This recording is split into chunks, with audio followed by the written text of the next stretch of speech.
మీరు సప్త శనివారాల వ్రతం అనగా 7 శనివారాల వ్రతం స్టార్ట్ చేద్దాం అనుకుంటున్నారా? అయితే ఈ వీడియో మీకోసమే.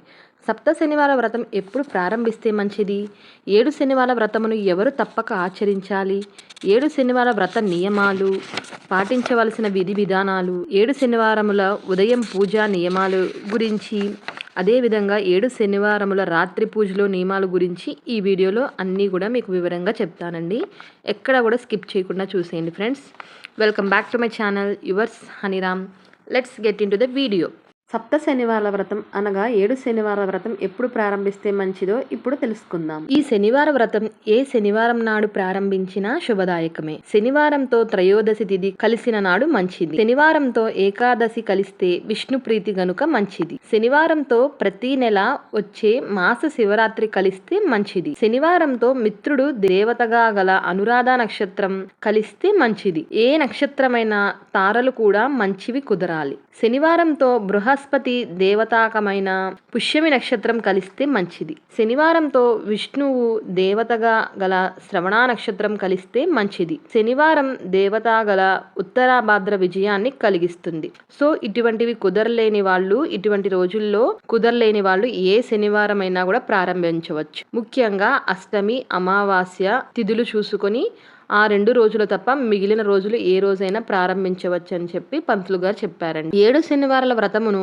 ఎవరు తప్పక ఆచరించాలి? గోచార రీత్యా ఏలినాటి శని, అర్ధాష్టమ శని, అష్టమ శని జరుగుచున్న వారు తప్పక ఆచరించాలి. జాతక రీత్యా శని మహర్దశ, శని అంతర్దశ, శని విదశలు జరుగుచున్న వారు, లగ్నమున అష్టమ శని ఉన్నవారు ఆచరించిన ఉత్తమం. మేషం, మిథునం, కర్కాటకం, సింహం, కన్య, వృశ్చిక, కుంభం, మీన లగ్న జాతకులు మేషం, మిథునం, కర్కాటకం, సింహం, కుంభం, మీనరాశి జాతకులు ఆచరించుట శ్రేయస్కరం. లోహ వ్యాపారస్తులు, బియ్యం, తిల తైలాదులు నిల్వ వ్యాపారులు, తరచూ వ్యవహార ఆటంకములు కలుగుచున్నవారు, వ్యాపారమునందు నష్టములు కలుగుచున్నవారు, ఎక్కువగా కాలికి దెబ్బలు తగులుచున్న వారు తప్పక ఆచరించాలి. చాలా మంది మనకి ఏ కష్టం వచ్చినా కూడా స్వామివారు మనల్ని ఆదుకుంటారు. సో మనల్ని ఆదుకోవాలి అనుకుంటే గనక మీరు ఖచ్చితంగా 7 శనివారాల వ్రతం ఆచరించి చూడండి, మంచి ఫలితాలు లభిస్తాయి.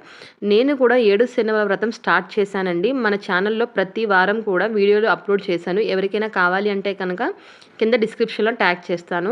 ఈ పూజ చేసిన వాళ్ళు చాలామంది మన సబ్స్క్రైబర్స్ కింద నాకు కామెంట్ చేస్తున్నారండి, స్వామివారు నాకు కలలో కనిపిస్తున్నారు, పూజ చేసినంతసేపు స్వామి నా ఎదుటే ఉన్నారు అని. సో వాళ్ళలో నేను కూడా ఒకదాన్నేనండి. స్వామి పూజ చేసినంతసేపు స్వామి నాతోనే ఉన్నారని నేను కూడా నమ్ముతున్నానండి. మీరు కూడా ఒక్కసారి ఈ వ్రతం స్టార్ట్ చేసి స్వామివారి కృపకు పాత్రులు కండి. అదేవిధంగా 7 శనివారాల వ్రత నియమాలు, పాటించవలసిన విధి విధానాలు ఇప్పుడు చెప్తున్నాను చూడండి. మగవారు 7 శనివారాలు వరుసగా వ్రతం చేయాలి. ఆడవారికి ఏవైనా ఆటంకాలు వస్తే ఆ వారం వదిలి తరువాత వారంలో పూజలు చేసి మొత్తం 7 శనివారాల వ్రతం పూర్తి చేయాలి. ముఖ్యంగా ఒక వారం ఎక్స్ట్రా చేయాలి. అదే 8వ వారం. దానినే వడ్డీ వారం అని కూడా పిలుస్తారు. అన్ని వయసులలోని వారు, అన్ని వర్ణాల వారు ఈ వ్రతాన్ని ఆచరించవచ్చును. అన్నిటికన్నా భక్తి శ్రద్ధలు ముఖ్యంగా ఉండాలి. అప్పుడే ఏ వ్రతమైనా మంచి ఫలితాన్ని ప్రసాదిస్తుంది. ప్రతి శనివారం రాత్రి పూజ తరువాత ఒక అతిథికి లేదా దంపతులకు భోజనం పెట్టాలి. ఆ అతిథిని లేదా దంపతులకు కూడా రాత్రి దాకా ఉపవాసం ఉండవలసిందిగా కోరాలి. సామాన్యంగా శనివారం రాత్రి ఫలహారం చేస్తారు కనుక ఆ ఫలహారాన్ని మధ్యాహ్నానికి మార్చుకుని రాత్రి పూజ కూడా అయ్యాక భోజనం చేయాలి. ఆడవారు గాని మగవారు కాని పూజకు ముందే వారి సంప్రదాయ అనుసారము ముఖాన తిలకం తప్పకుండా పెట్టుకోవాలి. తిలకం లేని పూజ పితృదేవతలకు చెందుతుంది. అంటువాళ్ళు ముట్టువాళ్ళు వ్రతం చూడకూడదు, ప్రసాదం కూడా పుచ్చుకోకూడదు. ఈ 7 శనివారాల వ్రత కథా పుస్తకములను చివరి వారమున 7 లేక 14, 21 సంఖ్యలలో వారి తాహతును బట్టి పంచి ఇచ్చుట శ్రేయస్కరం. యజమానులు పగలంతా వృధాగా కాలక్షేపం చెయ్యక శని వెంకటేశ్వర స్తోత్రాలు, కథలు చదువుకుంటూ కాలం గడపాలి. పూజ చేసే చోటు ఇంటిలో ఈశాన్య దిశగా ఉండాలి. పెద్ద పీట వేసి దానిని పసుపు కుంకుమలతో అలంకరించాలి. దాని మీద కండువా ఒకటి పరచాలి. కండువా మీద బియ్యం పొయ్యాలి. ఒక క్రొత్త రాగి చెంబు దాని మీద ఉంచి ఒలిచిన కొబ్బరికాయను కలశం మీద పెట్టాలి. ఒక రవిక గల గుడ్డను చిలకలా చుట్టి కాయ మీద పెట్టాలి. ఇది అప్పటికి కలసం అనిపించుకుంటుంది. మొత్తాన్ని మండపం అంటారు. దీని మీద శ్రీ పద్మావతి వెంకటేశ్వర్ల చిత్రపటం కలసానికి వెనుక పెట్టాలి. ఒక కుందిలో 3 ఒత్తులు, ఇంకొక కుందిలో 4 ఒత్తులు వేసి మొత్తం 7 దీపాలు పూజా సమయంలో పెట్టుకోవాలి. వీలైన వారు ఈ 7 శనివారాల వ్రతం పూర్తయిన తరువాత తిరుపతి యాత్ర చేసి రావడం మంచిది. లేదా సమీపంలో ఉన్న వెంకటేశ్వర స్వామి గుడికి వెళ్ళి స్వామిని దర్శించి రావచ్చును. దీపారాధనకు నువ్వుల నూనె వాడడం మంచిది. శనికి ప్రీతి. వ్రతం చేసేటప్పుడు ఉపచారానికి లోపం రాకుండా చూసుకోవాలి. ఉదాహరణ, వస్త్రయుగ్మం సమర్పయామి అన్నప్పుడు ఒక రవికల గుడ్డ మీద పుష్పం ఉంచి దేవుని ముందు ఉంచాలి. వస్త్రార్థం అక్షతాన్ సమర్పయామి అనకూడదు. ధూపాలు, దీపాలు అన్ని యథావిధిగా జరపాలి. పంచామృతాలు, ఆవు పాలు, పెరుగు, నెయ్యి, తేనె, పంచదార ముందే సిద్ధంగా ఉంచుకోవాలి. ఆనాడు విష్ణుప్రీతి కనుక తులసీమాలను ధరించాలి. ఎప్పుడు కొబ్బరికాయని పీచుతో ఉండగా కొట్టాలి. పీచు తీసి నివేదన చెయ్యాలి. పగటిపూట నిద్ర పనికిరాదు.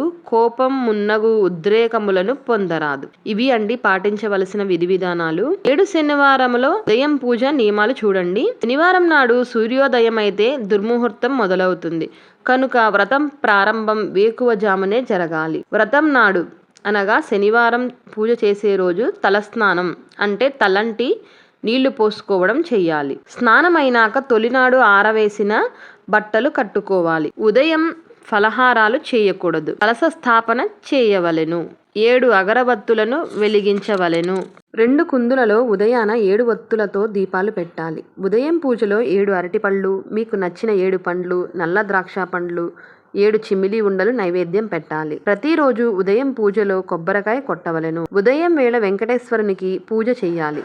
యథాశక్తిగా వెంకటేశ్వర సుప్రభాతం, దండకం, గోవిందనామాలు, స్తోత్రాలు చదవాలి. తప్పనిసరిగా శని స్తోత్రం, ధ్యాన శ్లోకం, షోడశ నామములు చదవాలి. ఉదయం పూజలో నివేదించిన ప్రసాదాన్ని మధ్యాహ్నం అల్పాహారంగా తీసుకొనవచ్చు. మధ్యాహ్నం భోజనం చేయరాదు. అతిథి లేదా దంపతులు వారితో పాటే మధ్యాహ్నం ప్రసాదాన్ని అల్పాహారంగా తీసుకోవాలి. 7 శనివారంలో రాత్రి పూజలో నియమాలు చూద్దామండి. సాధారణ స్నానమైన తరువాత ఆరవేసిన బట్టలు కట్టుకోవాలి. సాయంత్రం పూజ 6 గంటల నుండి 7 గంటల లోపుగా చేయాలి. రాత్రి పూజలో అరటిపళ్ళు, ఇతరమైన ఫలాలతో పాటు 7 లడ్డూలు కూడా నివేదన చెయ్యాలి. 7 అగరవత్తులు వెలిగించవలెను. 2 కుందులలో 7 ఒత్తులతో దీపాలు పెట్టాలి. పూజ పూర్తయిన తరువాత వండిన భోజన పదార్థాలన్నీ పళ్ళెంతో తెచ్చి దేవుడికి మహానైవేద్యం పెట్టాలి. పూజ అయిన తరువాత ఒక అతిథికి లేదా దంపతులకు భోజనం పెట్టాలి.